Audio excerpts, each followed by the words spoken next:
නමස්කාර වේවා බුදුරුවනට සමදා බුදු හිමි සරණ යමි. නමස්කාර වේවා ධම්රුවනට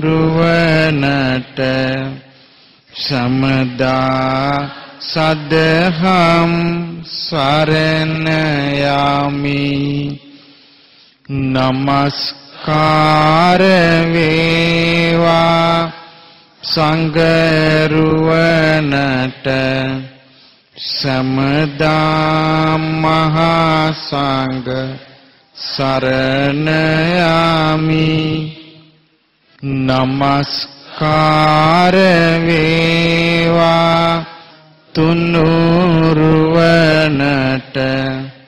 සමදා තිසරණ සරණ යමි. සාදු සාදු සාදු. පින්වත්නි, පින්වත් දරුවනි, එකාතකින් බැලූ විට ඔබ ලොකු වාසනාවක් මිටින් අරන් ඉපදුනේ. ඔබ අහලා තියෙනවා ඇති මහෞෂධ පඬිතුයා ඉපදුනේ සඳුන් ගැටක් මිටින් අරන්. ඒ වගේ අපිත් කුමක්ද වාසනාවක් මිටින් අරන් ඉපදිලා තියෙනවා.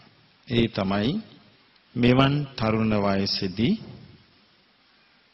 අපට ජීවිතය ගැන යම් කිසිවක්, ජීවිතය ගැන සත්‍ය වූ දෙයක් අහන්න පුළුවන් අවස්ථාවක් ලැබීම. මා හිතන්නේ මේ ලෝකයේ ඊ타ත්ම සුළු පිරිසකටයි මේ අවස්ථාව ලැබෙන්නේ. බුද්ධ කාලෙත් එහෙමයි, දැනුත් එහෙමයි. බුදුරජාණන් වහන්සේ දේශනා කළා මේ මිනිස්සුන්ගේ ස්වභාවය මෙහෙමයි. පුංචි අවදියේ අපි වැඩිපුර හිත යොදන්නේ මොනවටද? සෙල්ලම් කරන්නයි. ඒක අදත් එහෙමයි, එදත් එහෙමයි. බුදුරජාණන් වහන්සේ වදාලා මේ පුංචි කාලේ ළමයි හුලම් පෙති, සෙල්ලම් කරත්ත, සෙල්ලම් බෝනික්කු, සෙල්ලම් දුනුයිතල අරගෙන සෙල්ලම් කරනවා කියලා. එතකොට පුංචි කාලේ ළමයාට බත් කන්න සිහියක් නැහැ. නාන්න කරන්න ඕනේ කියලා සිහියක් නැහැ. පොඩි දරුවා ඊටාම ඉක්මනට ඇදලා යන්නේ මොකේටද? සෙල්ලමටයි. අපිට ඒ වගේ යුගයක් තිබුණ නැද්ද? අපිට ඒ වගේ යුගයක් තිබුණා. දවසම අපිට නිවාඩුවක් ලැබෙන්නේ කොයි වෙලාවද? මේ හැම තිස්සෙම අපි කල්පනා කරන්නේ සෙල්ලම් කරන්නයි. සමහර අවස්ථාවලදී අපි සෙල්ලමට ගිහින් දෙමව්පියන්ගෙන් ගුටි බැට කරන අවස්ථා නැද්ද? ජීවිතවල තියෙනවා. මගේ ජීවිතෙත් තිබිලා තියෙනවා එහෙම. සෙල්ලම් කරන්න ගියාම අපි කෑම කන්න වෙලාවට එන්නේ නැහැ, පොත් බලන්න එන්නේ නැහැ, නාන්න එන්නේ නැහැ. අපි සම්පූර්ණයෙන් කල්පනා කරන්නේ අර සෙල්ලමෙන් ලැබෙන ආස්වාදේ විඳින්නයි. අපි ටික ටික යෝන් වියට පාතබනකට මොකද වෙන්නේ? අර පුංචි පුංචි සෙල්ලම් අපෙන් ඈත් වෙනවා. ඊට පස්සේ අපේ ජීවිතේ හිතට ලොකු දෙයක් හැටියට ඉන්නේ මොකද්ද? අපේ හිතේ වැඩිමහලු වෙනකොට අධ්‍යාපනයෙන්, රැකී ආරක්ෂාවලින් මේවා එන අතරේ අපිට හිතෙන්නේ, අපිට හැමතිස්සෙම එන්නේ පණිවිඩේ මාධ්‍යයෙන් එන්නේ හැමතැනම වෙන්නේ මොකද්ද? මේ යෞවන කාලේ තමයි ජීවිතයේ තියෙන හොඳම සුන්දරම අවධිය. ඒකටම ගැලපෙන්න මිනිස්සු මාධ්‍ය වලින් එක එක දේවල් හදනවා. මාධ්‍ය වලින් හදනවා, ශ්‍රවණ මාධ්‍ය වලින් හදනවා, ඔන්න නාට්‍ය හදනවා, පෙම් හබ. එතකොට හිතන්නේ මේ යෞවන ජීවිතයට සම්බන්ධ අනිවාර්යම දේ කියලා මොකද්ද? ප්‍රේමය. පෙම් හබ වලට නාට්‍ය හදනවා. ඉතින් කෙල්ල කොල්ල අඬ අඬ අර නාට්‍ය අහනවා. ඊට පස්සේ ඔන්න දානවා සින්දු. එතකොට ඔන්න සින්දු. ඊට පස්සේ ඔන්න නැටුම් තරඟ. මේ වගේ දේවල් වලට වේගෙන් යොමු වෙන්නේ නැද්ද? තරුණ වයසේ දූල පුතාලා යොමු වෙනවා. එවන් වේගෙන් යොමු වෙන පරිසරයක දුවෙක් හරි පුතෙක් හරි කල්පනා කරනව නෑ මට මීට වඩා දෙයක් මට මේ ජීවිතේ සොයන්න ඕනේ කියලා. පුදුම සහගත දේ සිටිවිල්ල නෙමෙයි. අයි හේතුව. ඒ සිටිවිල්ල එනකොට ඊට වඩා දෙයක් තිබීම. තේරෙනවද කියපේක? දැන් අපි ගත්තොත් බටහිර රටක කෙනෙකුට නට කෑ ගහ ඉන්නකොට මීට වඩා දෙයක් අපිට ඕනේ කියන සිටිවිල්ල ඒගොල්ලන්ට එනකොට ඊට වඩා දෙයක් මේ සමාජය තුල නැහැ. එතකොට මේ සමාජය තුල නැති නිසා බිහි වුණා මේ සමාජය තුල තරුණ පිරිස් ජිප්සීස්ලා වුණා. ඊට පස්සේ මොකද වෙන්නේ? ජිප්සීස්ලා වෙලා ඒගොල්ලෝ වෙනම ජිප්සීස් කියන්නේ අයිකුන්ටකයෝ. එතකොට ඒගොල්ලන්ට වෙනම සංස්කෘතියක් බිහි වුණා. ඒගොල්ලෝ එකට ඉන්නවා. රස්සාවල් කරන්නේ. ඒගොල්ලෝ පාක්වල ඉන්නවා. ඊට මේගොල්ලෝ හොයනවා දැන් මේ නටන ගායන ලෝකයට වඩා විශේෂ වූ දෙයක් ලෝකේ හොයනවා. ඒගොල්ලන්ට හම්බුන්නේ නැහැ. ඊට පස්සේ ඒගොල්ලෝ පෙළඹුණා හෂීෂ් වලට. හෙරොයින් වලට. ඊළඟට ඒගොල්ලෝ පෙළඹුණා වෙනත් දේවල් වලට නොදැනීම. දැන් බලන්න එතකොට මේ පවතින සමාජය තුල ගීත ගැයීම, නැටීම, විනෝද වීම ආදී දේට වඩා යමක් සොයද්දී ලෝකේ ඒ සොයන දේ නැහැ. ඒ සමාජයේ ඒක නැහැ. දැන් අපි ගත්තොත් කතෝලික සමාජය තරුණයන්ට හිතුනොත් නෑ මේක දැන් එපා අපිට. අපිට මීට වඩා දෙයක් හොයන්න ඕනේ කියලා ඒගොල්ලන්ට නෑ. මුස්ලිම් සමාජය මේගොල්ලෝ කල්පනා කළොත් මේ අපිට මීට වඩා දෙයක් ඕනේ කියලා නෑ. එතකොට බලන්න මේ වෙනස්කම. ඉතින් මේ නිසා බටහිර සමාජයේ විශාල හිදෙසක් තියෙනවා. ලොකු ගැප් එකක් තියෙනවා. ඒ නිසා මේ 1900 මුල් ගණන් වල ඉන්දියාවෙන් ගියා සාදුරෙක්. ඒ සාදුරයා ගිහිල්ලා මේ අර තාලම්පට කියන එක ඔබ දන්නවනේ අර ටංගාලෙ වදින්නේ. ආන්නේ තාලම්පට ගගහ මෙයා මේ ඇමරිකාවේ ලොස් ඇන්ජලිස් වල වීදිවල මෙයා ඉඳගෙන මෙහෙම පොඩි භජන් එකක් කියන්න ගත්තා. හරි රාම හරි ක්‍රිෂ්ණා ක්‍රිෂ්ණ ක්‍රිෂ්ණ හරි හරි හරි රාම රාම රාම හරි හරි කියලා. අර ජිප්සීස්ලට තමයි ඉස්සෙල්ලා මේක ඇහුනේ. ඒගොල්ලෝ කොහොමයා වට කරගත්තා. ඇහුවා මොකද්ද මේ? එයා කිව්වා මේක මන්ත්‍රයක්. මොකද්ද මේ මන්ත්‍රෙන් දෙන්නේ? මේ මන්ත්‍රෙන් දෙන්නේ ලිබරේෂන්. ෆ්‍රීඩම්. විමුක්තිය දෙනවා කිව්වා. හිම්බත් වෙලා හිටපු අය එක හුස්මට එක වැළඳ ගත්තා. ඊට පස්සේ ලොක්කම රිලිජියස් මූවමන්ට් එක උනේ ඒක. ඊට පස්සේ ඒක පැතිරෙනවා. රුසියාවේ ඔබ දන්නවා ගෝර්බචෝව් අහලා තිනු ගෝර්බචෝව් ගැන. ගෝර්බචෝව්ගේ ආවා ඔබට මතක ඇති පෙරෙත්‍රොයිස්කාද මොකක්ද කියලා එකක්. ඒකේ ආවේ අර රුසියානු කොමියුනිස්ට් ක්‍රමය මධ්‍යස්ථ කිරීම. කරන්න බැරි වුණා. ඒක බැරි වෙලා මොකද වුනේ? ඇමරිකන් කුමන්ත්‍රණයක කඩාගෙන වැටුණා. ඒ කඩාගෙන වැටුණාට පස්සේ සම්පූර්ණයෙන්ම රුසියාව තුළ තිබිච්ච අර කොමියුනිස්ට් ආකල්පෙහිමම බිඳ වැටිච්ච ගමන් ලොකු පිපිරීමක් ආවා. ලොකු හිදෙසක් ආවා. හිදෙස එනකටම ඇමරිකන් කාරයෝ අර ක්‍රිස්න කොන්සස් සොසයිටි මූවමන්ට් එකේ පිරිස වත් ගාලා රුසියාවට ආවා. ඇවිල්ලා පටන් ගත්ත තාලම්පට ගහන්න. හරි රාමහාරා ක්‍රිෂ්ණ. දැන් 100 ටිකක් හින්දු ඉන්නවා. ඒ සමාජයේ හොයනකට ඒ සමාජයට කවුරු හරි දෙයක් දීලා තියෙනවා. ඒකෙන් තමයි ඒක පුරවන්නේ. එතකොට මෙහි එහෙම ලොකු විපර්යාස වුණේ නැහැ. මේ සමාජවල. මේ සමාජවල වෙන්නේ මේ ગેප් එක එනකොට පිරිස යන්නේ යෝන් දේශපාලනයට. ගිහිල්ලා ඉතින් ආණ්ඩු කඩා ගන්නවා, බෙලි කඩා ගන්නවා, අකලට මැරිලා යනවා. එතකොට මෙහි දෙන්නේ අර හිදෙස පුරවන්නේ ගිරිය පුප්පගෙන කෑ ගහන්න ඉඩ ඇරලා. නමුත් මං කිව්වේ ඒකයි ඔබට ඒ ලෝකේ කිසි තැනක ඒ හිදෙස ඇති වෙනකොට ඒක පුරවන්න සත්‍ය වූ දෙයක් නැහැ. ඉන්දියාවේ දැන් මේ ප්‍රශ්නේ තියෙනවා. දැන් ඉන්දියාවේ ප්‍රශ්නේ තියෙනවා. දැන් ඉන්දියාවේ තියෙනවා අලුත් සමාජයක් බිහි වෙගෙන එනවා. හොඳට සල්ලි තියෙනවා. ඒ සමාජය තුළ ඉතින් ඔය රෙස්ටොරන්ට් වලට යනවා, කනවා, බොනවා, ඊළඟට ඔය මේ ක්ලබ් වලට යනවා, ඩිස්කෝ නටනවා. දැන් එහෙම පිරිසක් බිහි වෙලා තියෙනවා තරුණයෝ. ටික දවසක් ගියාම මේ තරුණයන්ට අර ඉන්දියාවේ තියෙනවා පුදුම සංකල්පයක්. මොකද්ද මේකේ තේරුම? මොකද්ද මේ කකාබිබී නැටීමේ තේරුම කියන එක හොයන්න. යනවා මෙහෙම ගන්න ගේ අතැල්ලා යනවා. ඒක ක්ෂණින් අබිනික්මන් කරනවා. දැන් ඒ තත්ත්වය ඉන්දියාවේ ගොඩ නැගීගෙන එනවා. එතකොට අර ඇමරිකාව වගේ කවදාවත් අර ධනපතිම රාමුවක් තුල හැදී වැඩි ඉන්න පරිසරයක් ඉන්දියාවේ නැහැ.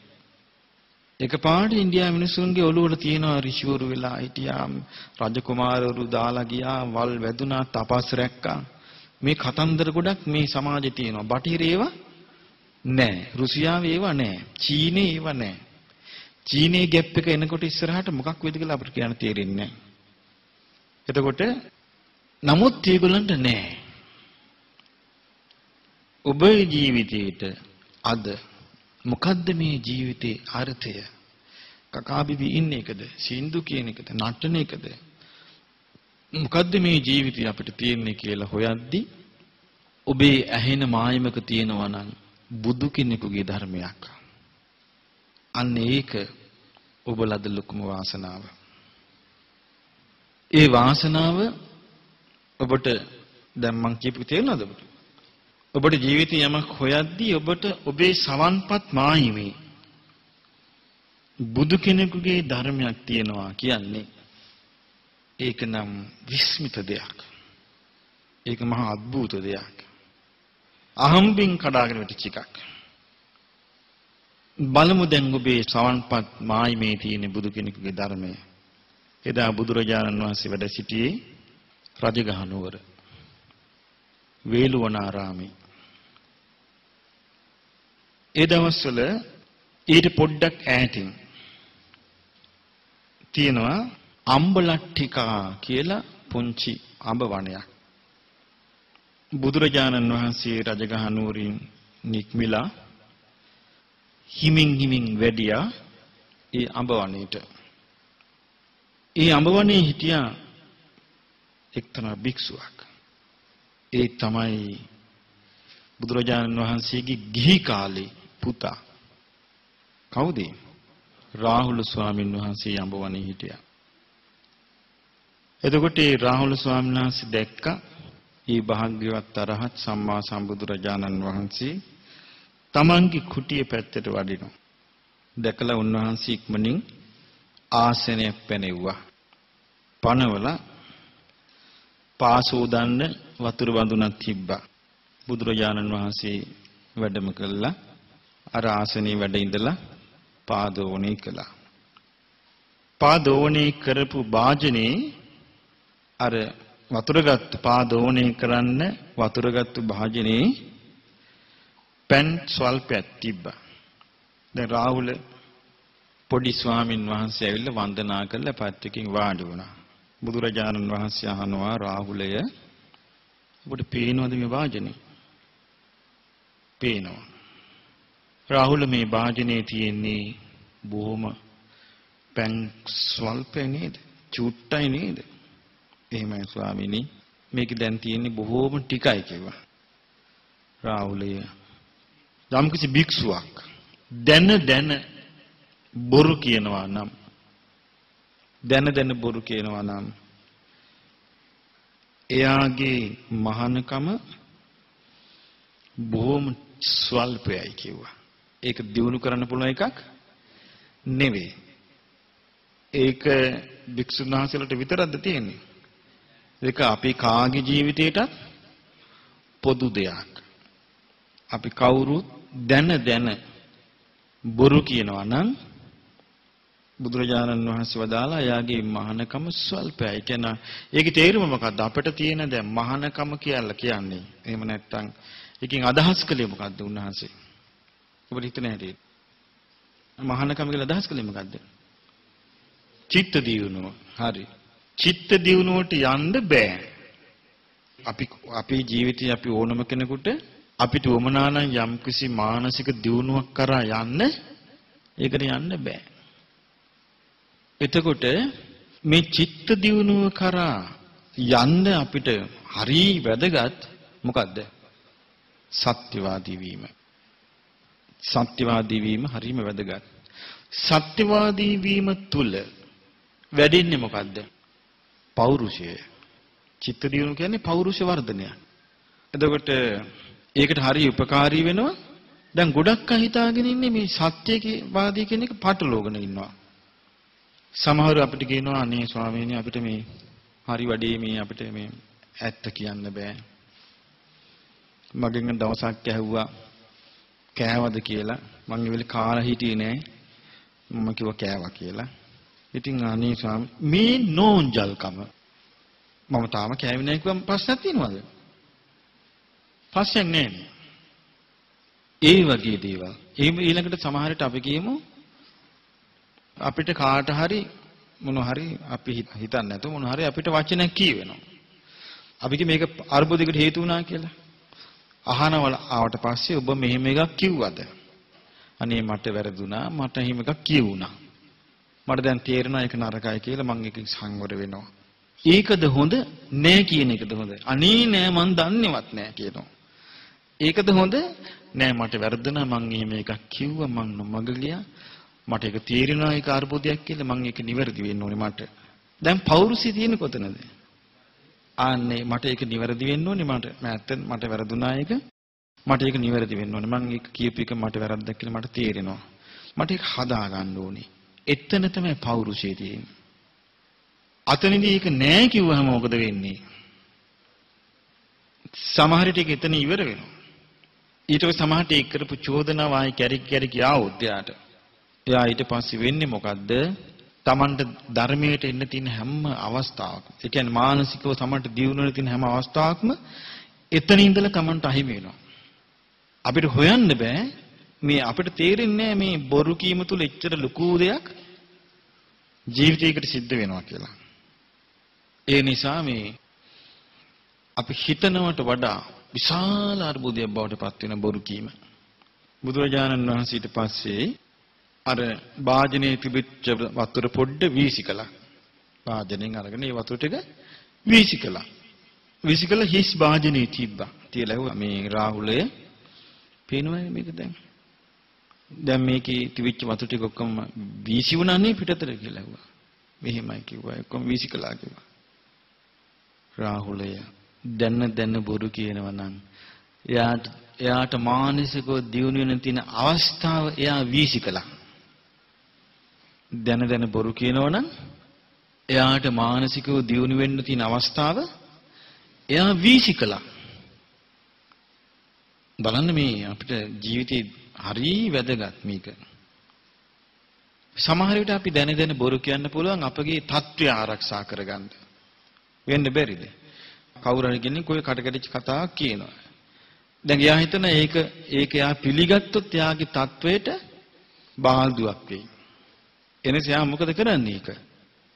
නොපිළිගෙන ඉන්නවා. නෑම කියනවා. නමුත් ඊට වඩා එයාගේ ගුණයක් ඉස්මතු වෙනවා. එයා අවංක වුණා නම්. බලන්න බුදුරජාන් වහන්සේ දේශනා කළා මිනිස්සෙකුට චිත්ත දියුණුවක් ලබන්න තියෙන අවස්ථාව එයා වීසිකලා වෙනවා. බොරු කීම සිද්ධ වුණොත් අපිට පුළුවන් ද තව දුරටත් මේ බොරු කියන කෙනාත් එක්ක ගනුදෙනු කරන්න? බෑනේ. මම මගේ ජීවිතේ බලලා තියෙනවා මට කෙලින් කතා කිරීම සමහර අවස්ථාවලදී සෑහෙන පාඩු වෙලා තියෙනවා.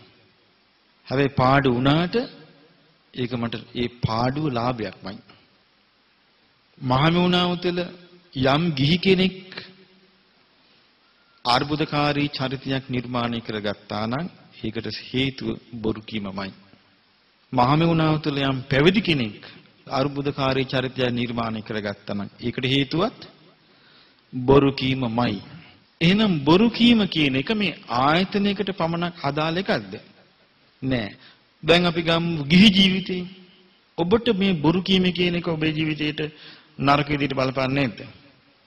ඔබට යම් කිසි විදිහකින් හැදෙන්න තියෙන අවස්ථාවක් තියෙනවා නම් ඒ හැදෙන්න තියෙන අවස්ථාව මගහැරී යනවා.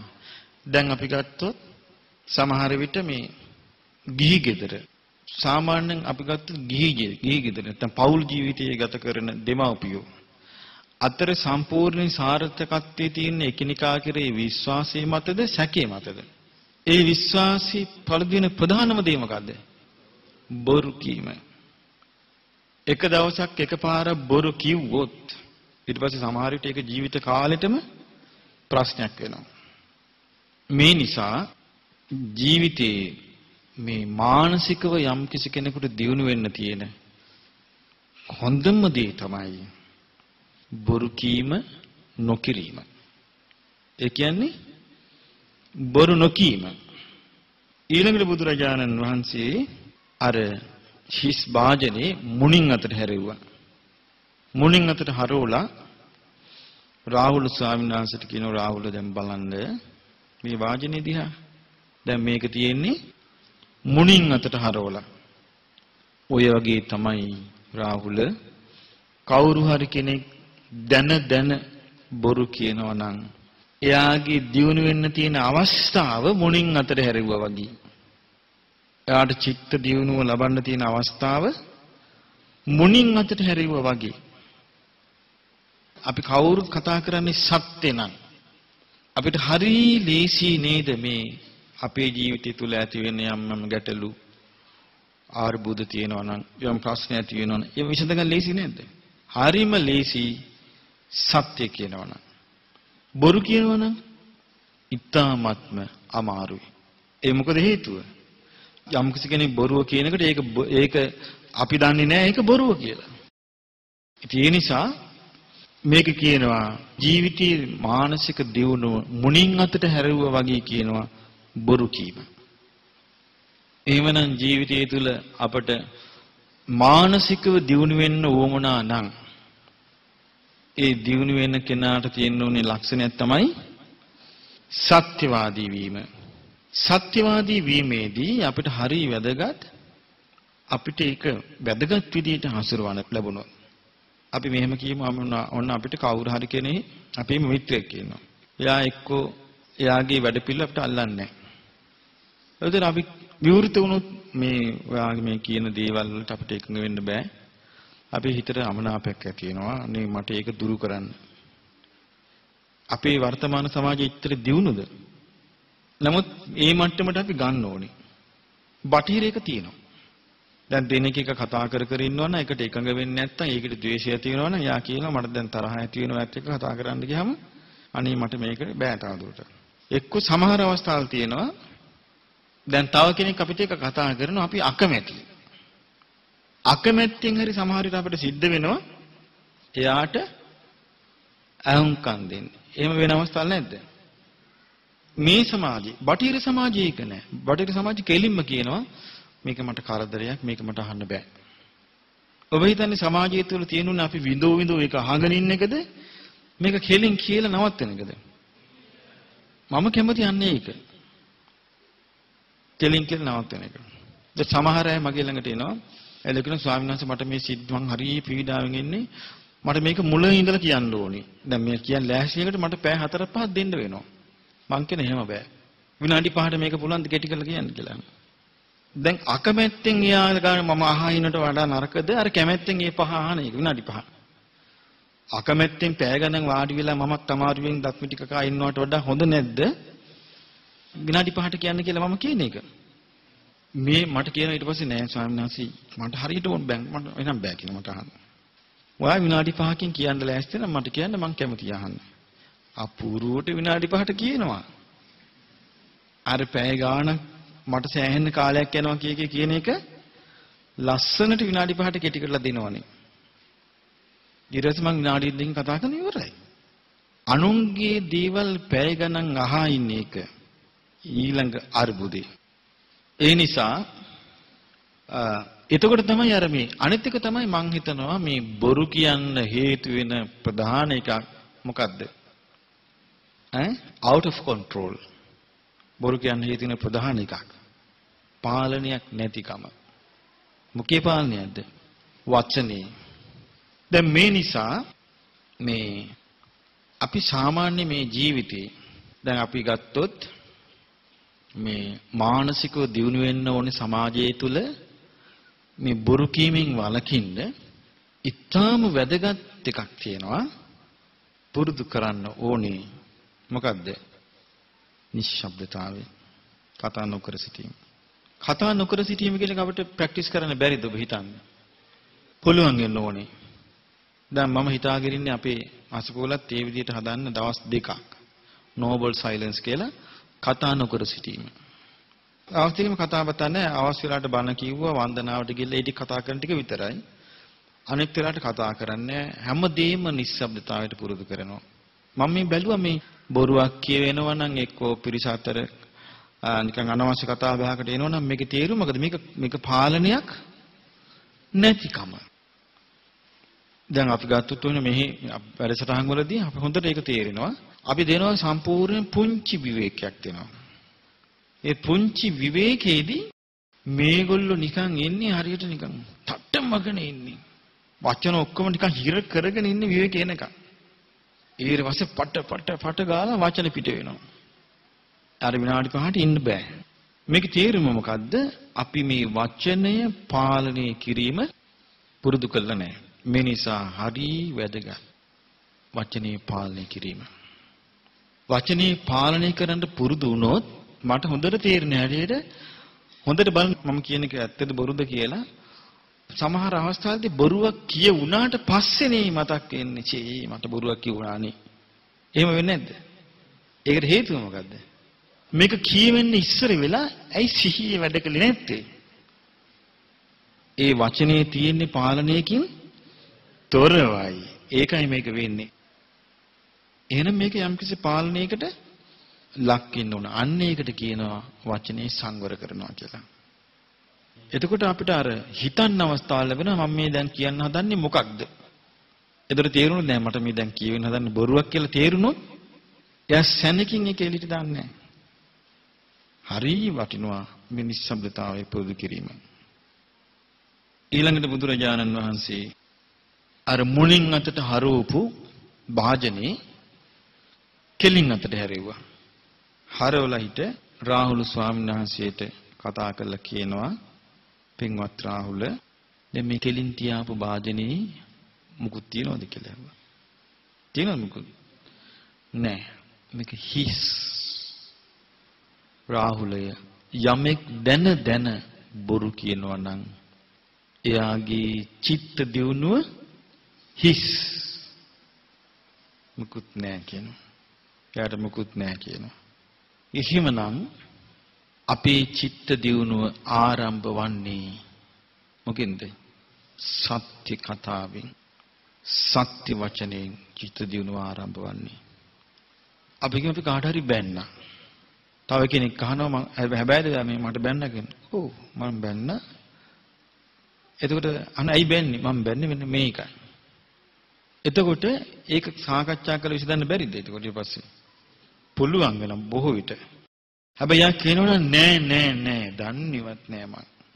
කතා කරන්න දෙයක් තියෙනවද ඊට පස්සේ? නෑ. මේ නිසා මේ බොරු කීම බුදුරජාණන් වහන්සේ මේකට ඊට පස්සේ පෙන්වා දෙනවා මේ බොරු කීමේ හානිය.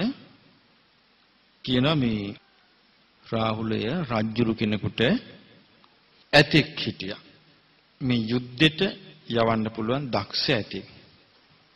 මේ යුද්ධයට යන ඇතාට පුළුවන් ඉස්සරහ කකුල් වලින් බින්දිනවා තාප බිඳිනවා කරනවා. කඳින් බිත්තු වලට ගහනවා. එතකොට වම් කඳින් බිත්ති වලට ගහනවා. දකුණු කඳින් බිත්ති වලට ගහනවා. පස්සේ කකුලෙන් බිත්ති වලට ගහනවා. ඊට පස්සේ දල දෙකෙන් දොරවල් වලට ගහනවා. කඩනවා. මේව කරනවා. හැබැයි මේ ඔක්කොම කරද්දී ඇතා හරි කල්පනාවෙන් ඉන්නවා සොඬවැල ගැන. සොඬවැල දාන්නේ නැහැ මේකට. රජ්ජුරුවෝ එතකොට හිතනවා මේ ඇතා මේ යුද්ධෙට ගිහින් ඉස්සරහ කකුල් වලිනුත් ගහනවා. කඳිනුත් ගහනවා. කඳේ දෙපැත්තෙනුත් ගහනවා. පස්සේ කකුල් වලිනුත් ගහනවා. දලිනුත් ගහනවා. හැබැයි මේ ඇතා හොඳ ආරක්ෂා කරගෙන ඉන්නවා. මේ ඇතා රජුරවන්ට ජීවිතේ පරිත්‍යාග කළා නැහැ. ඊළඟට තව ඇතෙක් ඉන්නවා. ඒ ඇතා ඉස්සරහ කකුල් දෙකනුත් ගහනවා, කඳේ වම් පැත්තනුත් ගහනවා, කඳේ දකුණු පැත්තනුත් ගහනවා, ඔළුවෙනුත් ගහනවා, දල දෙකනුත් ගහනවා, පිටිපස්ස කකුල් දෙකනුත් ගහනවා, හොඬ වැලනුත් ගහනවා. රජුරුව කල්පනා කරනවා මේක පුදුම ඇතෙක්. මේක ඉස්සරහ කකුල් දෙකනුත් ගහනවා, කඳේ දෙපැත්තෙනුත් ගහනවා, ඔව් පස්ස කකුල් දෙකනුත් ගහනවා, දල දෙකනුත් ගහනවා, හොඬ වැලනුත් ගහනවා. මේ සතා ජීවිතේ මේ සතාගේ රකින්න කිසිම දෙයක් ඉතුරු වෙන්නේ නැහැ. මේ සතා ජීවිතේ ආතෑරලා තියෙන්නේ. ඒ වගේ තමයි යම් කිසි කෙනෙක් රාහුලේ දැන බොරු කිව්වොත්, දැන බොරු කියනවා නම් එයාගේ ජීවිතයේ ගුණධර්ම දිනු කරගෙන තියෙන අවස්ථාව අත්හැරලා තියෙන. එයාට කරන්න බැරි පාපයක් නැහැ කියනවා. දැන බොරු කිව්වොත් කරන්න බැරි පාපයක් නැහැ කියනවා. ජීවිතය අත්හැරලා කියනවා තියෙනවා. ඒ නිසා හොඳට හිතට ගන්න කිව්වා. බුදුරජාණන් වහන්සේ රාහුල ස්වාමීන් වහන්සේට කියනවා හොඳට හිතට ගන්න. මම නම් බොරු කියන්නේ. හොඳට හිතට ගන්න කියනවා. මම නම් බොරු කියන්නේ. ඊට පස්සේ බුදුරජාණන් වහන්සේ මේ අවංක ජීවිතයක් පුරුදු කරගත යුතු ආකාරයේ, අවංක ජීවිතයක් දියුණු කරගත යුතු ආකාරය පෙන්වලා දෙනවා. රාහුලය කණ්ණාඩියේ තියෙන්නේ මොකේටද? ඔබ කියන්නේ කණ්ණාඩියක් ඕනේ ඇයි? තමන්ගේ අඩුපාඩු සොයසොයා හදාගන්නයි කණ්ණාඩිය තියෙන්නේ. තමන්ගේ අඩුපාඩු සොයසොයා හදා ගැනීමටයි.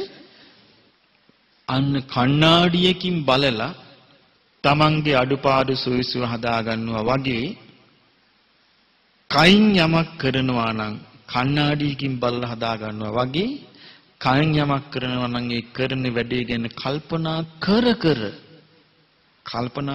කර මට මේක හිතසුව පිණිස පවතීද නැද්ද කියලා නුවණින් විමස බලලයි ඒක කරන්න ඕනේ කියනවා. යම් කිසි දෙයක් කරනවා නම් කයින් ඒක කරන්න ඕනේ. මම මේක කරනවද නැද්ද කියලා නුවණින් විමස බලලා හොඳ සිද්ධියක් තියෙනවා. කොසල් රජුරෝ චාරිකාවේ වඩිද්දි නගර චාරිකාවේ දැක්ක මේ උඩ තට්ටුවක සඳුළු තලයකින් ලස්සන කාන්තාවක් එබිල බැලුවා. එබිල බැලුවාම ඒ වෙලාවෙම කොසල් රජුරෝ තේ දිහා බැලුවා. රජුරුනේ බැලුවේ මේ කාන්තාවෙන් ගෞරව සම්ප්‍රීත්‍ය බය පක්ෂපාතී බවට මොකද කළේ? hina වුණා. බොහොම නැමිලා hina වුණා. රජුරෝ නිකන් වසී වුණා. ඊට පස්සේ මේ නාකි රජාට මේ රාගය ඇතුණා. මේ කවුරු ගැනද? අර සඳුල තලින් බලාපු ස්ත්‍රිය ගැන. හිටිලා රජුරෝ සේනාපතියට කතා කරලා කියනවා සේනවිය මේ ගමනේදී නුඹ දැක්කාද මගේ අමුත්තක්? දැක්ක ස්වාමීනි. මට කොතනදීද මේ අමුත්ත ඇතුනේ? ස්වාමීනි අසවල් තැනදී නේද? එසේ සේනාපති. නුඹ හිතන්නේ කොහොමද? ඒ මාගේ අමුත්ත මොකක්ද? ස්වාමීනි මා දැක්ක ඔබ වහන්සේ වෙනස් වුණානේ අර අසවල් තැන අර කාන්තාව දිහා බැලු වේලේ පටන්. එසේ සේනාපති. ඈ කවරෙක්ද? මහරජතුමනි ඈ විවාහකයි. ඈ ස්වාමීක් සිටි. සේනාපති කම් නැත. රජාණනි කම් නැත. සේනාපති එසේනම් මා දණී කරන දේ ඇගේ ස්වාමියාව කෙසේ හෝ මැරවිය යුතුය. දැන් ඔන්න ඒ කාල රජුරුන්ගේ වැඩ. ඊට පස්සේ රජුරෝ නියෝග කළා අර මිනිස්සුන්ට එන්න කියලා. ආවා. වැඳ වැටලා ඈත ඉඳලා කිව්වා දෙවියන් වහන්සේ අවසරයි. හා නුඹ ගැන මා බොහෝ පැහැදී සිටිමි.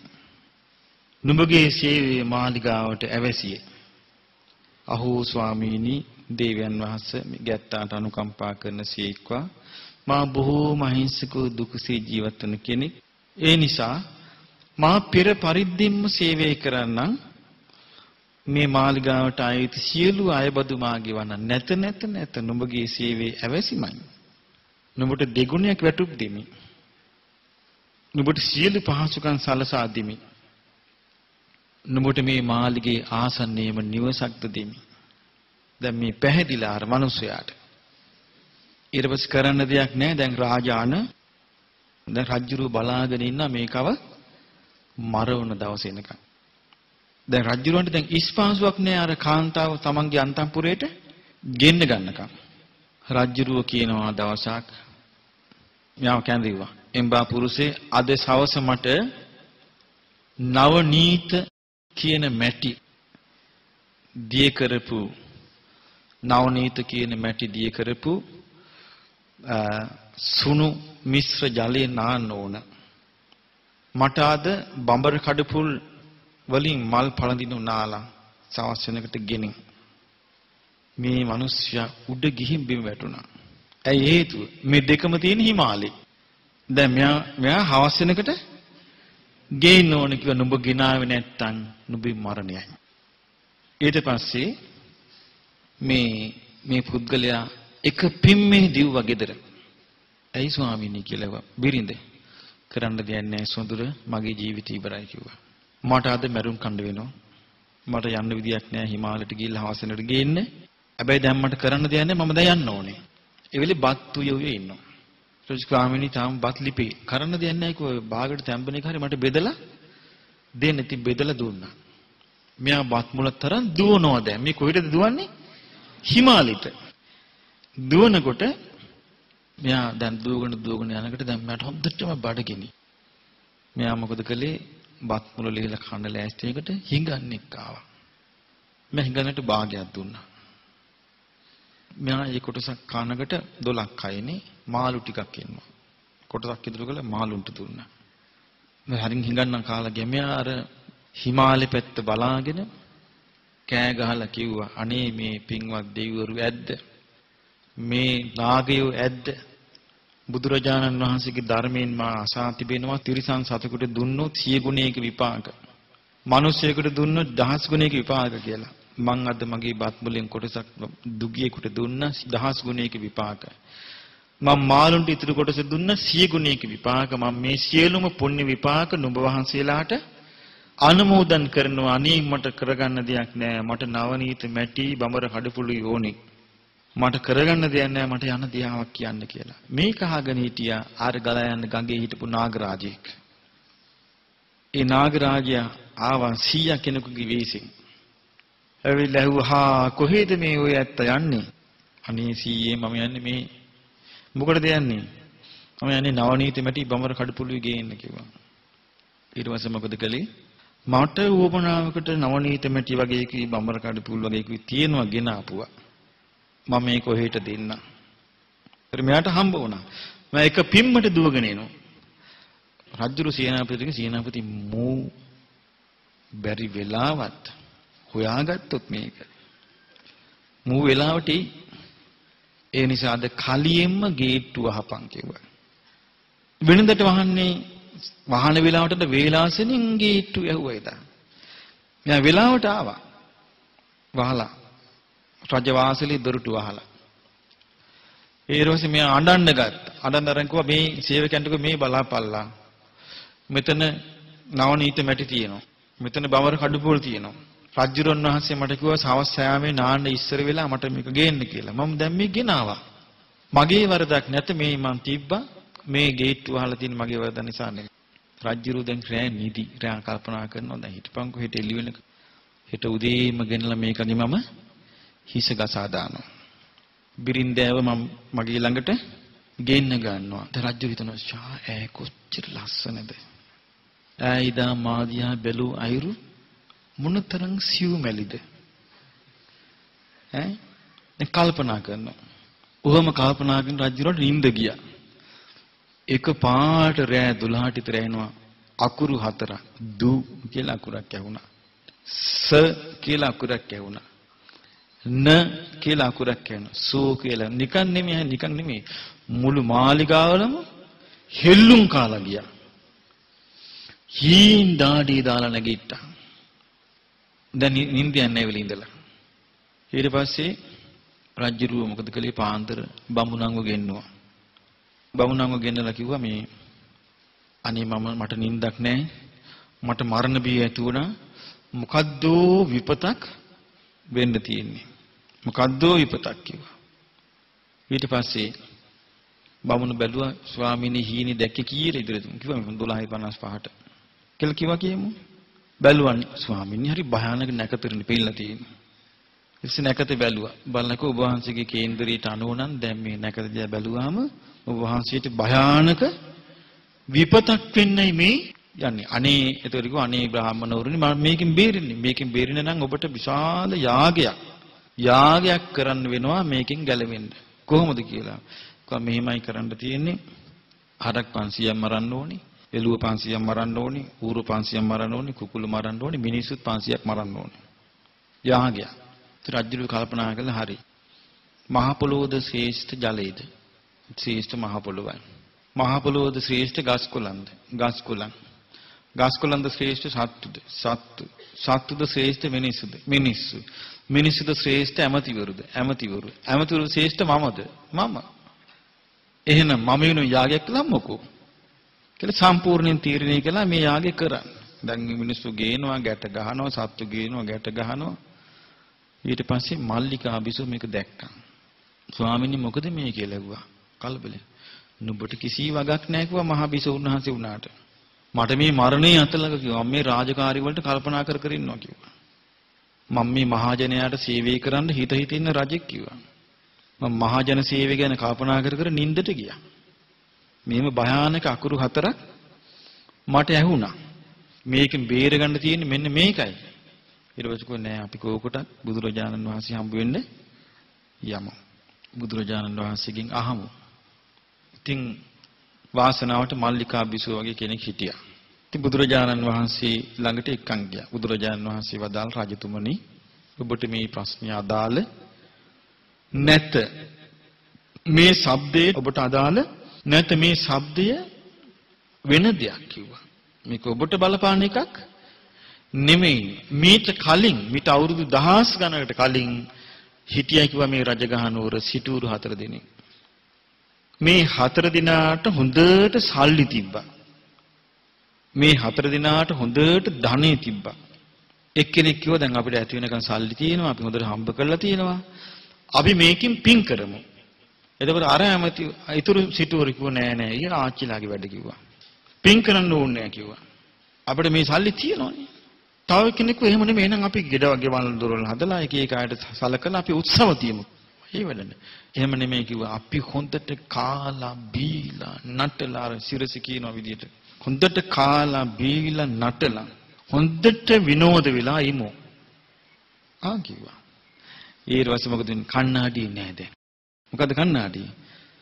තමන් යමක් කරනකොට මේක තමන්ට හිතසුව පිණිස පවතීද නැද්ද කීක තේරුම් ගන්න කිව්ව කල්පනා කරලා ඒක දන්නේ. තමන් යමක් කතා කරනකොට ඒ කතා කරන දේ තමන්ට හිතසුව පිණිස පවතීද අනුන්ට හිතසුව පිණිස පවතීද කියලා කල්පනා කරලා හිත කතා කරන්න කිව්වා. ඒ සිස්ටම් එක නැහැ. යමක් හිතනකොට ඒක හිතලා එහෙම කල්පනා කරන්න ඒක නැහැ. හිතුමනා අපිට කෑම බිව්වා. හිතුමනා අපිට වල්කම් කළා. 4 දෙනාම නිරේ. ඒ නිරේ ඉපදිලා අර රජුරවන්න මොකද්ද පින තිවිච්ච හැටි බලන්නනේ. නිරේ ඉපදිලා ඒ එක්කෙනෙක් නිරේන් උඩට ආවා. ඒ ලෝදී නරකෙන් ඔලු ආපු වෙලාව එයාට අනේ මට මේකයි උනේ කියලා එයා කියන්න හදුවා. කියා ගන්න හම්බුනේ අකුරයි ආයට ගියා. දෙවෙනි එක්කෙනා උඩට ආවා. එක්කෙනෙකුට දුයන්න කියන්න හම්බුනේ. ඒ ගාථාව දුයන්නේ. මේ බුදුරජාණන් පස්සේ ගාථාව පාවක මෙන්න මේකයි කොහොම මෙයා හිතුවේ. ඊට දෙවෙනි එක්කෙනා නිරේ ලෝදිය හැලියෙන් උඩට ආවා. එයාට සයන් විතර කියා ගන්න හම්බුනේ ආයෙ ගියාට. ඊළඟ එක්කෙනා උඩට ආවා. එයාට නයන් විතර කියා ගන්න හම්බුනේ ආයෙ යට ගියා. ඊළඟ එක්කෙනා උඩට ආවා. එයාට සෝයන්න කියා ගන්න හම්බුණා යට ගියා. මේක කිව්වා. බලන්න හොඳ වෙලාව කියන්නේ මේ වෙලාවේ එතකොට අර මිනිස්සයා දැනගත්තා මේක මොන හරි මට විපතක් තියෙන කියලා. ඒ මිනිස්සයා පාන්දරීම මොකද කළේ? කෙලීම එදා ගියේ ජේතවනාරාමයට. ගිහලා ජේතවනාරාමේ හිටියේ. රජ්ජුරුව එදා එතන කතා කරනකොට මේ මිනිස්සයා එතන ඉන්නවා. ඊට පස්සේ මේ මිනිස්සු කිව්වා ස්වාමීනි මටත් මේ කරදරයක් වෙලා ඉන්නේ. මට මෙහෙම මේ නෙළුබුදලි මේවා ගේන්නේ මම දැන් ගෙනා. රජුරු ඉස්සරහා කිව්වා. රජුරු දැන් දාඩිය දාලා බීම් බලාගෙන කිව්වා බොහොම හොඳයි ගෙනාපු එක මට මේ වේලාසෙනින් දොර වහන්න වුණානේ කිව්වා. වගක් නොදන්නා වගේ එක කියලා අන්තර රජුරු බේරුණා. එතන මේකෙන් අපිට පේනවා අර මේ රාහුල ස්වාමින් වහන්සේට බුදුරජාණන් වහන්සේ වදාළ අවවාදය අපි හිතනවට වඩා අපට අතිශයින්ම උපකාර මෙතරම්ම දියුණු මේක තමයි මම හිතනවා අතිශයින්ම නවීන මෙතරම්ම දියුණු උපදේශන ක්‍රමයක් ලෝකෙ වෙන නැහැ. අය මේකේ සම්පූර්ණ ඒක පවරන්නේ කාටද? Tamanට. දැන් ඔබ වෙනුවෙන් වෙන කෙනෙකුට කණ්ණාඩි බලන්න පුළුවන්ද? පුළුවන්ද? අනේ මගේ මේ මූණ අප්සෙට් ඔයා ගිහිල්ලා කණ්ණාඩියෙන් බලනවාද? පුළුවන්ද අපිට? තමන්ගේ මූණේ අප්සෙට් එක බලා ගන්න තමන්ම කණ්ණාඩි පාවිච්චි කරන්න. මේකේ එක එක්කෙනා ලවා මූණේ කුණු හොදන ක්‍රමයක් නෙමෙයි මේ. තමන් විසින් තමන්ගේ මූණේ ඇදකුද බලන්න බුදුරජාණන් වහන්සේ හරි ලස්සන කණ්ණාඩිය මොකේද තියෙන්නේ කියලා ඇහුවා. කණ්ණාඩි තියෙන හොද්දට ඇදකුද හොයලා හරි ගස්ස ගන්නයි කිව්වා. මෙන්න කණ්ණාඩි වගේ තමන්ගේ කයින් යම් කිසි දෙයක් තමන් කරනකොට හොඳට හිතන්න කිව්ව එක ආයෙමත් මට මේක හිතසුව පිණිස පවතීද මට මේක හිතසුව පිණිස පවතීද මේක මට අනිත් කෙනෙකුට හිතසුව පිණිස පවතීද මේක කොහොම පවතීද කියලා ආයෙ හිතන්න කිව්වා. හිතලා ඉවරලා කරන්න කිව්වා. වචන කතා කරනකොට හොඳට කල්පනා කරන්න කිව්වා මම මේ කතා කරන කතාව මට හිතසුව පිණිස පවතීද අනිත් අයට හිතසුව පිණිස පවතීද. එතකොට යම් කිසි ක්‍රියාවක් හිතසුව පිණිස පවතින්නේ නැත්නම් Tamanට ඒ වගේම හිතසුව පිණිස පවතින්නේ නැත්නම් අනුන්ට ඒක අපි නොකර ඉමු. යම් කිසි ක්‍රියාවක් තියෙනවා ඒක Tamanට හිතසුව පිණිස පවතින්න පුළුවනි අනුන්ට හිතසුව පිණිස පවතින්නේ නැහැ. ඒකත් අපි නොකර ඉමු. යම් කිසි ක්‍රියාවක් තියෙන පුළුවන් Tamanට හිතසුව පිණිස පවතිනවා අනුන්ට හිතසුව පිණිස පවතින්නේ නැහැ. ඒකත් අපි නොකර ඉමු. යම් කිසි ක්‍රියාවක් තියෙනවා Tamanටත් හිතසුව පිණිස පවතිනවා අනුන්ටත් හිතසුව පිණිස පවතිනවා ඒක කරමු. එතකොට ඒක කරන්න නම් එයා හැමතිස්සෙම තමන්ගේ කුමක්ද පාවිච්චි කරන්න ඕනේ? මොලේ, කල්පනාව, නුවණ පාවිච්චි කර කර තමයි ආයක කරන්න ඕනේ. කියනවා ඒක එහෙම කල්පනා කළොත් ආන්න ඒකෙන් උපදිනවා කියන පින. එතකොට යම් ක්‍රියාවකින් පිනක් උපදින්න නම් ඒ ක්‍රියාව තමාටත් හිතසුව පිණිස පවතින්න ඕන, අනුන්ටත් හිතසුව පිණිස පවතින්න ඕනේ. ඊළඟට බුදුරජාණන් වහන්සේ වදාලා බැරි වෙලාවක් තමන්ට යම්කිසි ක්‍රියාවක් සිද්ධ වුණා තමන්ට හිතසුව පිණිස පවතින්නෙත් නැහැ අනුන්ට හිතසුව පිණිස පවතින්නෙත් නැහැ. දැන් තමන්ට ප්‍රත්‍ය නුවණින් විමසනකට ඒ කියන්නේ ප්‍රත්‍යවේක්ෂා කරනකොට තේරුම් ගන්නවා. අන්න එතකොට යා මොකද කරන්නේ? කල්යාණ මිත්‍රයෙක් ගාවට යන්න ඕන. ගිහිල්ලා යාට කියන්න ඕනේ මගේ අතින් මේක වුණා මට මේකෙන් නිදහස් වෙන්න ඕනේ. එතකොට යාට සංවර වෙන්න පුළුවන්. සංවර වුණාට පස්සේ ඒ උපදේශ අරන් සංවර වුණාට පස්සේ යා හිතනවා දැන් මම යමක් කරනවා මට අහිත පිණිස පවතින්නෙත් නැහැ අනිත් අයට අහිත පිණිස පවතින්නෙත් නැහැ හිතසුව පිණිස පවතින දේ මම දැන් කරන්නේ කියලා හිතනකට මොකක්ද ඇති වෙන්නේ යාට? සිතට ඇති වෙනවා ප්‍රීතියක්. සිතට ඇති වෙනවා සතුටක්. ඒ සතුට විඳින්න කියනවා.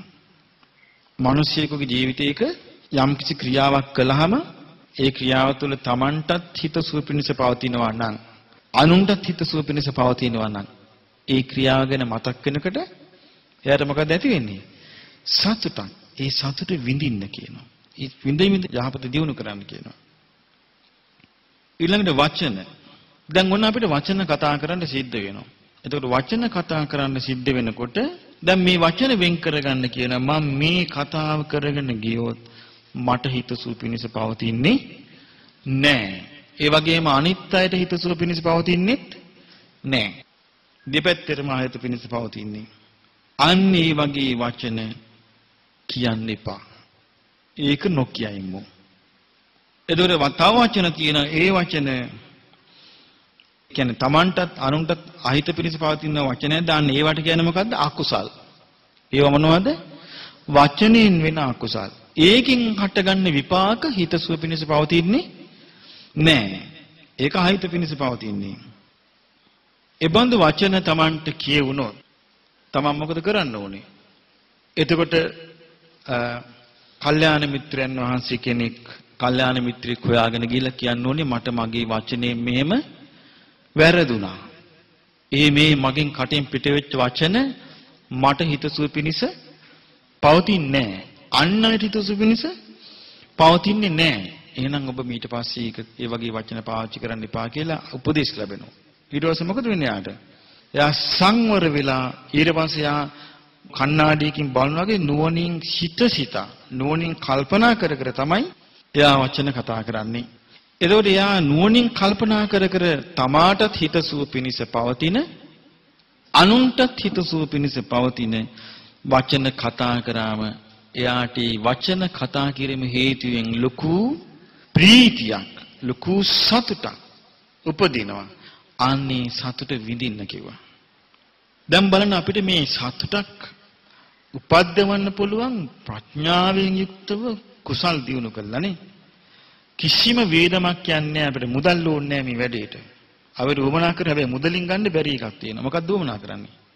නුවණින් විමසීම. නොද සිහියෙන් නුවණින් විමසීමස.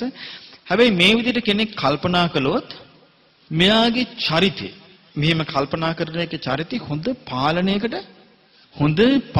ලක් වෙනවා. එතකොට එයා හොඳ වැදගත් විදිහට කතාබස් කරන වැදගත් චරිතයක්. මොකද අපිට හරිය ලේසියි නොවැදගත් චරිතයක් බිහි කරගන්න. අපිට හරිය අමාරුයි වැදගත් චරිතයක් බිහි කරගන්න. වැදගත් චරිතයක් බිහි වෙනවා. ඒ කියන්නේ හොයා හොඳට කල්පනා කර කතා කරන්නේ. එහෙනම් ඒකේ තේරුම මොකද්ද? මේ කටට එනේනේවා එළියට දාන්නේ නැහැ. කටට එනේනේවා එළියට දාන්නේ නැහැ. ඒතර කටට එනේනේවා එළියට දානවා කියන්නේ හරීම අනුතුරුදායක. දැන් බලන්න මිනිස්සෙක් කල්පනා කරලා දැන් මට මතකයි මම මේ පෙරේද ගමනක් යද්දී මං ඉස්සරහින් යනවා ටිපර් එකක්. ඒතර මේ වාහනේ මේ මිනිස්සුගේ ගාව තියෙන වතුර බෝතලේ බොන වතුර බෝතලේ. දැන් ඒක ස්ලෝ එකේ යනවා ටිපර් එක ස්ලෝ එකේ යනවා අපි යන වාහනේ පිටිපස්සෙන් එනවා. දැන් මං ඉස්සරහා සීට් එකේ වාඩිලා ඉන්නේ මට පේනවා මේ ටිපර් එකේ ඉන්න මිනිස් පාර අයිනෙන් යනවා 100 කෙනෙක්. අර මිනිස්සු ස්ලෝ එකේ යනකොට අර බිබී හිටපු වතුර බෝතලේ එක පාට මෙම ඩැනියෙල්ගෙන් එළියට දාලා 100ක උලුට හැලුවානේ. ඒ කියන්නේ මේ මිනිස්සුන්ට එක පාට හිතනවා මේක කරන්න ඕනේ කියලා. එතකොට දැන් යා ඒකේ ලෑස්තුනේ විනෝදයක්. මම බැලුවා මේ මිනිහා මේ අහක යන පවක් එකතු කරගත්තු හැටි. මේ පාරේ යන අහිංසක 100 කෙනෙක්. එතකොට මොකද වුනේ? මේ අහක යන පවක් නේ. එහෙම යද්දි අර 100ක උඩට අරක වක් කළා. මං කල්පනා කළා මේ පුද්දල කොච්චර පව්කාරයක්ද කියලා මේ වාහනේ යන එක. ඇයි හේතුව? අර අහිංසක 100ට අරක දානකටම 100ට පුදුම විදියට කේන්ති ගියා. 100 අර වාහනේ පස්සෙන් පැන්නුවා හයියෙන් කුණු හරපෙන් බැන. බලන අර අහිංසක 100ගේ හිතට අර විකෘතිය දීලා සතර වෙන දාතියේ පුද්ගලෙක් අර මේ ටිපරේ හිටියා. පැහැදිලි මේක ඉස්කෝලේ ගියපු නැති එකෙක් වෙන්න ඕනේ. මේ ඒ වගේම ධර්මයක් අහලකටවත් ස්පර්ශ වෙච්ච නැති එකෙක්. එතකොට බලන්න එයාගේ ජීවිතේ සමහරට එයා එහෙම hina වෙලා හකාගල hina යයි. හැබැයි ඒක පස්සෙන් එනවා. මං ඒ නිසා තමයි වාහනයක යද්දි වැස්ස වෙලාක මම හැමදාම කියලා තියෙන්නේ පාරේ වතුර වලක් ගාවින් කවුරු ඉන්නවනම් හිමින් යන්න ඒ වෙලාවට. ඒ වෙලාවට හයියෙන් යන්නවත් හොඳ නැහැ කියලා. අයි අපි දන්නවා ඉස්සර මට හොඳට මතකයි මම මේ වාහනේ නැති පයින් යන කාලේ සමහර දවස්වලට මේ අපේ ඇඟට කපාගෙන ගිහිල්ලා වාහන වතුරෙන් මගේ සිවුරු මඩ නෑවිලා තියෙනවා. ඉතින් එහෙම කළ සතුටක් විඳිනවයි මිනිස්සු. සමහර ගෑන් ළමයි පාරේ යනකොට දූලා දන්නව ඇති. සමහර මේ කසඩ මිනිස්සු ඩ්‍රයිවිං කරනවා. වතුර වල ලයිනින් ගිහලා ඕගොල්ලන් ඇඟට මඩ ගහගෙන ගිහලා නැද්ද? ඊප අවස්ථා නැද්ද? තියෙනවනේ. සතුටක් ලබනවා. හිතාමතා ඒගොල්ලෝ ඒක කරන්නේ. හැබැයි ඒක කරන්න හදනකට කල්පනා කරන්නේ මේක තමාට හේතුසුව පිණිස පවතීද? අනුන්ට හේතුසුව පිණිස අර පොඩි ඒ ගෑනලමට විහිළුවක් කරනවා කියලා හිතන්නේ. ලොකු විනෝදයක් කියලා හිතලා ඒ ම්ලේච්ඡ මනසෙන් යා වැඩ කරන්නේ වෙලාවට. සමහර ගෑනුදරව මම දැකලා තියෙනවා මේ වාහන එනකොට පාරේ යන දූලා අර ඒගොල්ලෝ දිගට සායා දින නිසා සමහර විට මඩ වැදුනොත් මුළු ගවම ඉවරනේ. එහෙම වෙනකොට සමහර අය ඉන්නවා මේ වාහන දකින්නට දුවනවා. පාරෙන් අයිනට දුවනවා. එතකොට තේරුම් ගන්න ඕනේ වාහන ඉලෝනෙක් කියලා. මොකක්ද තේරුම් ගන්න ඕනේ? මේ කෙනාට විපතක් මෙතන තියෙනවා. මෙතන යා අකමැති දෙයක් තියෙනවා. සමහරට යා ගමනක් යනවා. වාහනයකට වාහනයක වටපිට බලන්නේ නැතුව කිල ගන්න හොඳ නැහැ. සමහරු කිල ගහනවා. වටපිට බලන්නේ නැතුව වාහනේ ස්ලෝ කරපු නැති වෙලා ගන්න සමහරු ඉන්නවා බුලත් අපේ ගහලා බුලත් ගහනවා. වමන යනවා වගේ එකක් නම් කරන්න දෙයක් නැහැ. ඒක පාලනය කරන්න බෑනේ Tamanට. ඒක ඉතින් වාහනයෙන් එළියට දාලා වමනේ දාන්න ඕනේ. අනිත් සෑම වෙලාවෙම හිතලා වැඩ කරන්න පුළුවන්. මේ පුංචි දේවල් වුණාට මේවා Tamanගේ ජීවිතේට හරි දරුණු විදියට බලපානවා. මොකද මේ කරන දේ හිතසුවි පිණිස පවතීද නැද්ද කියලා කල්පනා කරන්නේ දෙපාරක් හිතන්නේ නැහැ. මම දන්නවා එක හාමුදුරු කෙනෙක් බස් එකේ නැග්ගා. නැගලා හොඳට කටපුර හපයක් ගැහුවා. ගහලා ගියා බැලුවේ නෑ වටපිට ජනේලෙන් ඉරට දාලා බුස් කාලා කෙලපාර වීද්දා. තරුණ පුතෙක් යනවා ඉන්ටර්විව් එකකට සුදු ඇඳගෙන. සුදු ඇඳගෙන එනවා ත්‍රිවිල් එකේ. සම්පූර්ණ මේක වැටුණා මේ ළමගේ ඇඟට ත්‍රිවිල් එකෙන්. අර මේකේ. ඊට පස්සේ මේ ත්‍රිවිල් එක පන්නගෙන ගිහිල්ලා නැවැත්තුවා. අර බුලත් කෙල කාගෙන අර බස් එකට නැග්ගා.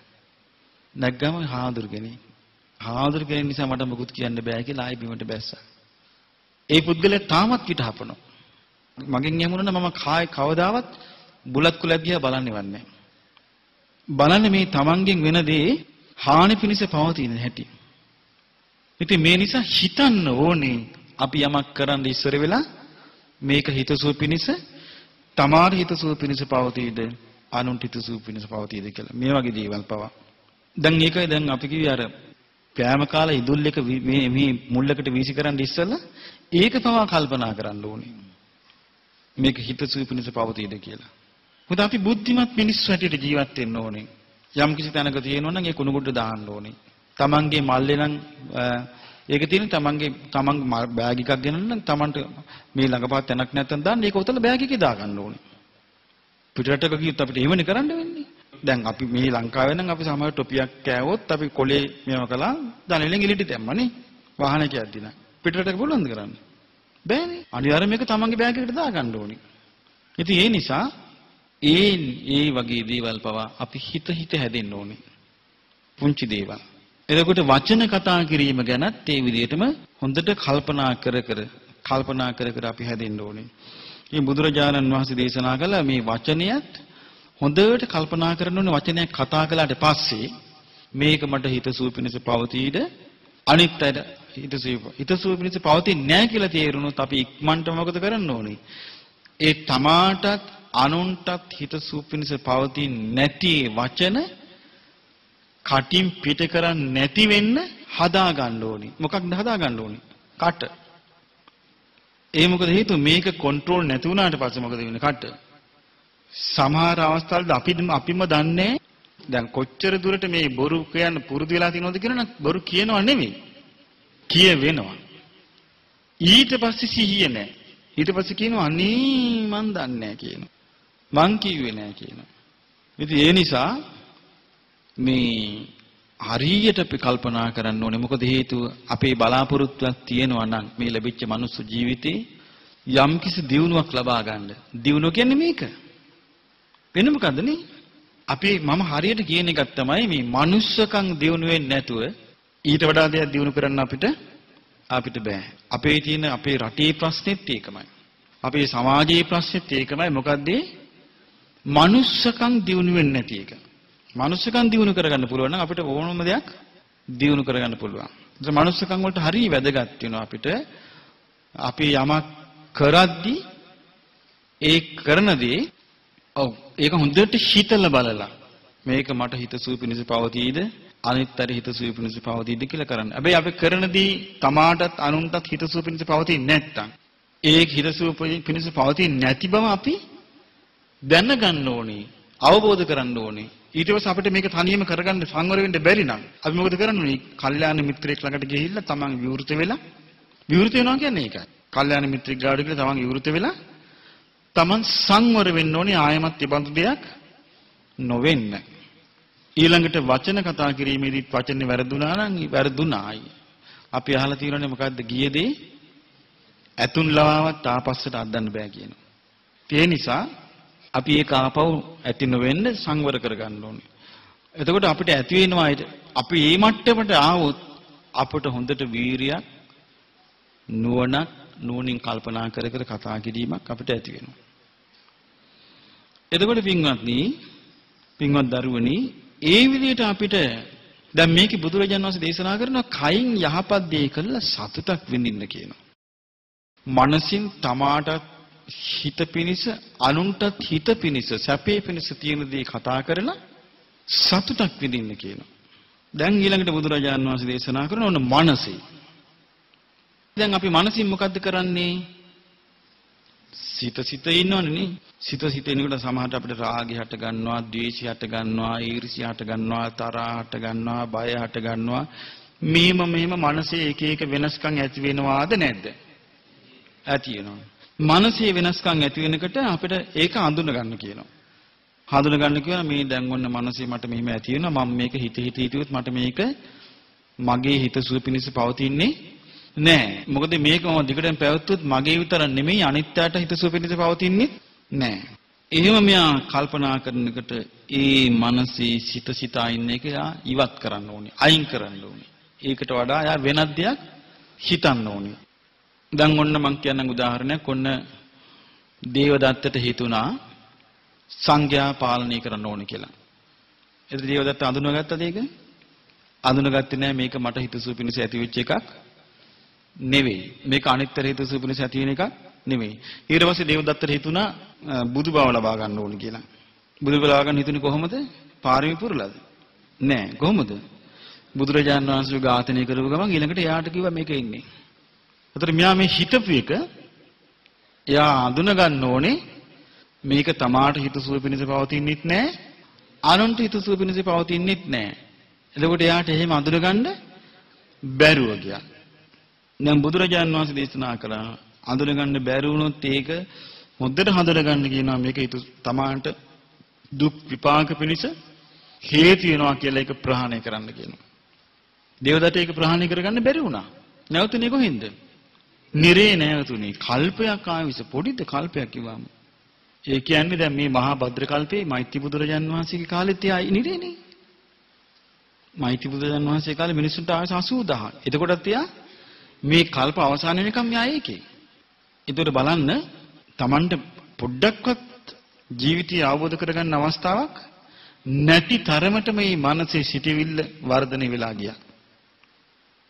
බුදුරජාණන් වහන්සේ වදාලා මනසින් යමක් කල්පනා කරද්දී හොඳට හිතන කියනවා මේක තමාට හිතසුව පිණිස පවතිනවාද අනුන්ට හිතසුව පිණිස පවතිනවාද හිතලා අන්න ඒක කරන්න කිව්වා. හැබැයි බැරි වෙලාවත් තමන්ටත් අනුන්ටත් හිතසුව පිණිස පවතින්නේ නැති සිටිවිලි හිතා හිටියොත් අපිට ඒක අඳුන ගන්න ලැබුණොත් මේක තමාන්ටත් අනුන්ටත් හිතසුව පිණිස පවතින්නේ නැහැ කියලා අර වචනයෙන් වැරදුනොත් කල්යාණ මිත්‍ර හොයාගෙන යන්න ඕනේ. කයේ ක්‍රියාව වැරදුනොත් කල්යාණ මිත්‍ර හොයාගෙන යන්න ඕනේ. මානසික ක්‍රියාව වැරදුනොත් තමන්ම තමන්ට කල්යාණ මිත්‍රයා වෙන්න ඕනේ. මොකද හේතුව? මනසේ තියෙන සිතුවිල්ලට ආමත හොයාගන්න ගියොත් එimhe කල්යාණ මිත්‍රය අපිට වෙන වැඩක් කරන්න අවස්ථාවක් නැහැ. නේද? තමන්ම තමන්ගේ කල්යාණ මිත්‍රයා වෙන්න ඕනේ. මේක මට හිතසුව පිණිස පවතින්නේ මම මේක මං අතාරිනා මේක මම හිතේ තියන්නේ ආන්නේ එහෙම හිතලා මොකද කරන්න ඕනේ? ඒක බැහැර කරන්න ඕනේ. බැහැර කරලා ඒ ගැන හරියට ලැජ්ජ වෙන්න ඕනේ. මනසට ඇති වෙනවා නම් එහෙම සිටිවිලි ලැජ්ජ වෙන්න ඕනේ. ඒක පිළිකුල් කරන්න ඕනේ. චී කියලා හිතන්න ඕනේ. හිතලා බැහැර කළා මනසෙන් අපි සංවර වෙන්න ඕනේ. එතකොට මේ මනසෙන් ඒක බැහැර වුණාම අපිට ඇති වෙන හරීම ප්‍රීතියක්. ආන්ගේ සතුට විඳින්න කියනවා. ඊට පස්සේ දේශනා කරනවා බුදුරජාණන් වහන්සේ රාහුලේ අතීතේ ශ්‍රමණ බ්‍රාහ්මණවරු මේ කායික ක්‍රියා, වාචික ක්‍රියා, මානසික ක්‍රියා පිරිසිදු කළා නම් පිරිසිදු කළා තින්න ওই විදිහටයි කියනවා. කොහොමද? නෝනින් විමස තමයි පිරිසිදු කළා තියෙන්නේ. අනාගතයේ කවුරු හරි කෙනෙක් කායික ක්‍රියා, වාචික ක්‍රියා, මානසික ක්‍රියා පිරිසිදු කරනවා නම් ඒත් මේ විදිහටයි කියනවා. විමස කිව්වා කරන්නේ. වර්තමානයේ කවුරු හරි කෙනෙක් කායික ක්‍රියා, මානසික ක්‍රියා, වාචික ක්‍රියා, මානසික ක්‍රියා පිරිසිදු කරනවා නම් ඒ කරන්න තියෙන්නේ මේ විදිහට. ඒ නිසා රාහුලය නුවණින් විමසා කායිකව පිරිසුදු ක්‍රියාවෙන් යුක්ත වෙනවා කියලා හික්පෙන්න කිව්වා. නුවණින් විමසා වචනයෙන් පිරිසිදු බව පවත්වනවා කියලා හික්මෙන්න කිව්වා. නුවණින් විමසා මනසින් පිරිසිදු බව පවත්වන්න කියලා හික්මෙන්න කිව්වා. දැන් බලන්න හිතලා බුද්ධිමත් සමාජයකට මේ උපදේශයේ මදිද? බුද්ධිමත් සමාජයකට මේ උපදේශය නමුත් ලෝකේ කවුරුවත් මේ සිස්ටම් එක දන්නේ නැහැ. මොකද හේතුව? මේක මේ නුවණින් විමසන්න ඕනේ කියන එක නුවණින් විමසීමෙන් මොකද කරන්නේ? මේකේ යම් ක්‍රියාවක තමාට හිතසුව පිණිස පවතින්නේ නැද්ද? අනුන්ට හිතසුව පිණිස පවතින්නේ නැද්ද? ඒක අයහපත පිණිස පවතිනවාද? යම් ක්‍රියාවක් යහපත පිණිස පවතිනවාද කියලා මේ ක්‍රමයට හොයන්න දන්නේ නැහැ. තේරුම් ගන්න දන්නේ. මේ නිසා වෙන්නේ අර හිතට එන දේවල් හිතට එන දේවල් කියන්න පෙළඹෙනවානේ. සමාජයේ විසින් පොළඹවනවා. සමාජයේ විසින් පොළඹවනවා. දැන් අපි ගත්තොත් විහිළු රජා තෝරනවා. විහිළු රජා තෝරනකොට මොකද වෙන්නේ? ඔන්න රේඩියෝ එකේ විහිළු රජා තෝරනවා. ඊට දැන් මම බැලුවා ගෑන් ළමයිනුත් මේ විහිළු රජා තෝරන විහිළු රැජින. විහිළු රැජින තෝරන්න ගෑන් ළමයිනුත් ඉනවා. විහිළු රජා තෝරන්න පිරිමි ළමයි. දැන් එතකොට මේගොල්ලන්ට වෙන්නේ මොකද්ද? දැන් මේගොල්ලෝ කටට එන වචන විමසීමද කියන්නේ. ඒගොල්ලන්ට බලාපොරොත්තු මොකද්ද? හිනස්සන්නනේ. හිනස්සන්න කරනවා. ඊට පස්සේ මෙයාට මේක පාලනය කරගන්න බෑ. ඊට පස්සේ මේක යනවා පොඩි ළමයින්ට. පොඩි ළමයින් කියන අපි විහිළු රජා තෝරන සියල්ලම කරමු. මේ ළමයින් පුරුදු වෙනවා. අන්තිමට මේ හිනස්සන්න ගිහිල්ලා ඇස් රතු වෙන අවස්ථාවට එන්නේ නැද්ද? ඕන තරම් එන්න පුළුවන්. ඒ නිසා තමයි බුදුරජාණන් වහන්සේ දේශනා කළා සෙල්ලමටවත් විහිළුවටවත් බොරු කියන්න එපා කිව්වා. විහිළුවටවත් බොරු කියන්න එපා කිව්වා. විහිළුවටවත් බොරු කිව්වොත් ඒක කිසි දවසක Tamanටවත් අනුන්ටවත් හිතසුව පිණිස පවතින්නේ නැහැ. කොටින්ම කියන්නේ ඒක තැනක බුදුරජාණන් දේශනා කරන විහිළුවට දැන් සමහර විහිළුවට බඩමුට්ටු හංගනවනේ. විහිළුවටවත් හංගන්න එපා කිව්වා බඩමුට්ටු. මොකද හේතු සමහර විහිළුවට බඩමුට්ටු හංගලා හිනාසනවා. විහිළුවටත් කරන්න එපා කිව්වා ඒක. සමහර විහිළුවට මේ ඔල්ලෝසුවේ කටු මාරු කරනවා. දැන් මට මතකයි අපි හොස්ටල් එකේ ඉන්න කාලේ එක දවසක් මේ හාමුදුරු කෙනෙක් නිදාගත්තා. ඔල්ලෝසුවේ 4:00ට බෙල් තියලා නිදාගත්තා. 9ට විතර නිදාගත්තා. 4:00ට බෙල් තියලා. දැන් 9:00 10 වගේ මට හොඳට නිින්ද ගියා. කට්ටිය මොකද කළේ මේ ඔල්ලෝසුවේ මේ 4:00ට තියෙද්දි මේගොල්ලෝ කටුව 7:00 තියලා බෙල් එක සෙට් කළා. හැබැයි වෙලාව 10:00යි. සමහර අය නිදාගන්න ඉස්සෙල්ලා දාත්මා දිනවා මොන හොදනවා මෙහෙම කරන්නේ. දැන් උන මේ හාඳුරු දැන් 4:00 කියලා හිතලා එයා හිටපු කාමරෙන් එයා නැගිට්ටා. දැන් නිින්ද කියලා නැගිටින වෙලාව බලනකොට 4:00යි. දැන් අපි රෑ නිදාගන්න දාත්මා දින්න එහෙම කරනකොට මොකද වෙන්නේ? දැන් හිතුවා උදේ තමයි කියලා. ලෑස්තුනා පිටත් උනා. 10:00යි. දැන් හන්දියට ගිහිල්ලා බස් හෝල්ට් එකේ නැවතුණා. දැන් ඉන්නවා බස් නැහැ. ඒ මහත්ය ගාන මහත්ය වෙලාවකදී ස්වාමීන් වහන්සේ දැන් 10:00යි. ඉතින් ඇවිල්ලා බනිනවා. ඒතර ඇවිල්ලා බයින් එකට ඔක්කොම මොකද කරන්නේ? අනිත් ඔක්කොමලා එකකින් ආස්වාදයක් නෙයිනා වෙවි. මෙන්න මෙවැනි සමාජයක් නම් අපි විනෝදේ පිණිස මේවා කරනවා නම් මිරොඩ දරුණු දේවල් මිනිස්සු කරනවා නේ. විනෝදේ පිණිස කරනවා නම් ඒතර අපි මේකෙන් තේරුම් ගන්න ඕනේ ඒ දෙපාරක් හිතන්නේ නැතුවයි. මේ සාමාන්‍යයෙන් ඔබ හිතන්නේ මේවා කරන්නේ මේ විනෝදීට හොය මේවා කරන්නේ මට තේරෙන හැටියට මේකට බුදුරජාණන්සේ පාවිච්චි කරන වචනයක් බාලයා කියලා. බාලයාට මොකද්ද තියෙන ලක්ෂණය? නුවණින් විමසා වැඩ කරන්න බැරි කම. ඒතර බාලයෙකුගේ ගති ලක්ෂණ අපි පවත්වන්න ඕනේද? නැහැ. බාලයෙකුගේ ගති ලක්ෂණ තියෙන චරිතය නොමේරු චරිතයක්. ඒ කියන්නේ මෝරලා නැහැ. දුර දිග බලන්න ශක්තියක් නැහැ. දුර කල්පනා කරන ශක්තියක් නැහැ. ඒ නිසා අපි හැමතිස්සෙම අදිෂ්ඨානයක් ඇති කරගන්න ඕනේ අපි බාලයෙක් වෙන්නේ නැතුව ඉන්න. මෝරපු මිනිස්සෙක් වගේ ඉන්න. හොඳට මේරු බුද්ධියක් ඇතුව ඉන්න. මොකද මේ සමාජ ගෞරවය අපි සමාජය අපි ගැන බැලුවත් එක නැතත් එකයි. ඒක හොයන්න ඕනේ නැහැ. මොකද හේතුව සමහර කෙනෙකුට මේ මෝරපු බුද්ධියක් එක්ක හොඳ මේ පඬිතෙක්. පඬිත කියලා මෙතන කියන්නේ නුවණින් විමසීම සහ චිත්ත කය වචනේ පිරිසිදු කරන කෙනෙක් වෙන්න සමහරු අකමැති. සමාජයේ පිළිගැනීමක් එයාට නැති ආ මොකද මේ අයින් ගහලා ඉන්නේ. ආ මොකද ඔයාගේ පාඩුවේ ඉන්නේ. දැන් ඉස්සරහා විහිළු කළා. දැන් මොකද විහිළු කරන්නේ නැත්තේ. ඉස්සර ඔයා හරියට එක කී අපි විනාශුව දැන් මොකද නැත්තේ. ඒ මහල යාව කොන් කරයි කියලා හිතනවා. සමාජයේ කොන් කිරිල්ල නොකිරිල්ල අපිට අදාළ නැත. මම සම්පූර්ණයෙන් ඉන්නේ මත. මට පිරිස කොන් කළත් එකයි නැතත් එකයි මට කිසිසේත්ම වැදගත් නෑ ඒක. වැදගත් වෙන්නේ මොකද්ද? Taman හිතාමතා කරන ක්‍රියාව. ඔබට මතකද මම නිතර කියලා තියෙනවා අපි කවදාවත් උපන්න ජාතියෙන් පිරිසිදු වෙන්නේ නෑ. උපන්න කුලයෙන් පිරිසිදු වෙන්නේ නෑ. කරන රස්සාවෙන් පිරිසිදු වෙන්නේ නෑ. ලද උගත්කමෙන් පිරිසිදු වෙන්නේ නෑ. තියෙන ඉඩකඩම් වලින් පිරිසිදු වෙන්නේ නෑ. ලැබුණු රූපයෙන් පිරිසිදු වෙන්නේ නෑ. ලද කටහඬින් පිරිසිදු වෙන්නේ නෑ. ඇඟේ හැඩරුවෙන් පිරිසිදු වෙන්නේ නෑ. ඒ වගේම තමන්ගේ තියෙන දක්ෂතාවලින් පිරිසිදු වෙන්නේ නෑ. පිරිසිදු වෙන්නේ කණ්ණාඩිය අපි ළඟ තියෙන්න ඕනේ. මොකක්ද මේ කණ්ණාඩියේ නම? නුවණින් විමසීම. නුවණින් විමසීම නැමැති කැඩපත තමා ළඟ තියෙන්න ඕනේ. නුවණින් විමසීම නැමැති කැඩපත තියෙන්න ඕනේ. එතකොට නුවණින් විමසනවා කියන්නේ මොකද්ද?